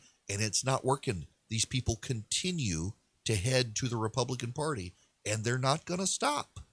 You're listening to The Erick Erickson Show.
It is Erick Erickson here. Remember, you can text the word data to 33777, and you will see my link to the election law in Georgia and what's actually in it. The media nationally has bought into the Democratic talking points. One of the things I even show in this, I got a screenshot of the JimCrow2.com website. You know, the Democrats started using the Jim Crow 2.0 talking point in the last 2 weeks. They started using it the day after Stacey Abrams bought the website. Fair Fight Action bought the website, JimCrow2.com, on March 10th. And on March 11th, the Democrats started using Jim Crow 2.0 as their talking point from the President of the United States on down. It was a coordinated effort to undermine the election law in Georgia. Now, I'm wondering, did anybody see the CBS News report about the Wuhan virus? Here's the headline from 60 Minutes. What happened in Wuhan? Why questions still linger on the origin of the coronavirus. Subtitle: A lack of transparency from Chinese officials and looming geopolitical consequences have damaged the credibility of a World Health Organization-led inquiry into how the virus that caused COVID-19 originated. This past Friday, a long-anticipated and much-debated report by the World Health Organization was delayed again. It was supposed to be a kind of postmortem on a trip to China by a World Health Organization-led team of international scientists, which took place earlier this year. The question: how did or SARS-CoV-2, the virus that causes COVID-19, originate? Among the leading theories examined, was it accidentally leaked from a lab in Wuhan, or did it come from infected animals in a wet market? The WHO inquiry was far from comprehensive because it has done, since the beginning of the outbreak, the Chinese government withheld information.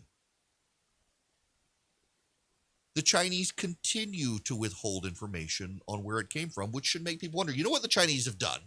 They've globally spread a virus and then came up with a vaccine, and they're dumping it in third world countries.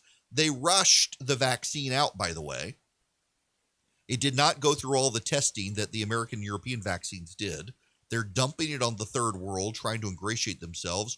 We as a country are not really paying attention to the diplomatic policies the Chinese are doing, where essentially they're driving up the debts of third world countries and then offering to bail out the debt in exchange for military ties and favors and purchases from China. They're using their money in ways we really can't use our money anymore because we are so in debt. And it is a serious problem that the Biden administration doesn't seem capable of solving as they continue to drive up debt. You just heard me a few minutes ago recounting that Democrats now are increasingly opposed to some of the tax increases the Biden administration wants to do, but the tax increases, to a degree, will become necessary if interest rates rise, which are more likely than not to happen because a gust of wind lodged a tanker into the Suez Canal, which is going to drive up prices. Those prices come up, consumer prices eventually go up, interest rates will eventually go up because the Biden administration is spending at such a rapid clip to overstimulate the economy. That will cause interest rates to go up. We'll have to raise taxes to pay on the interest on the national debt, and on it goes. It is a sick cycle for which the Biden administration is not equipped to deal with. Now, I hear the Democrats out there, and they're right. The Republicans, when they were in control of everything, were quick to raise the national debt as well. Neither side has wanted to treat it seriously. And I got to tell you, we've got to deal with this problem. And I'm afraid that in the name of bipartisanship, Republicans are going to sell us all out and jack up the costs of doing business when it comes to taxes and regulation. And that it bothers me deeply that there will be Republicans in Washington who cut bad deals in the name of bipartisanship on this issue. They're going to wreck. They're going to wreck the economy when they do it. And a lot of Republicans are going to say, "Well, bipartisan. We've spent too. We got to come up with a problem." This is just garbage. More on this tomorrow, and also the effort to nuke the filibuster and why they're tying it to Georgia.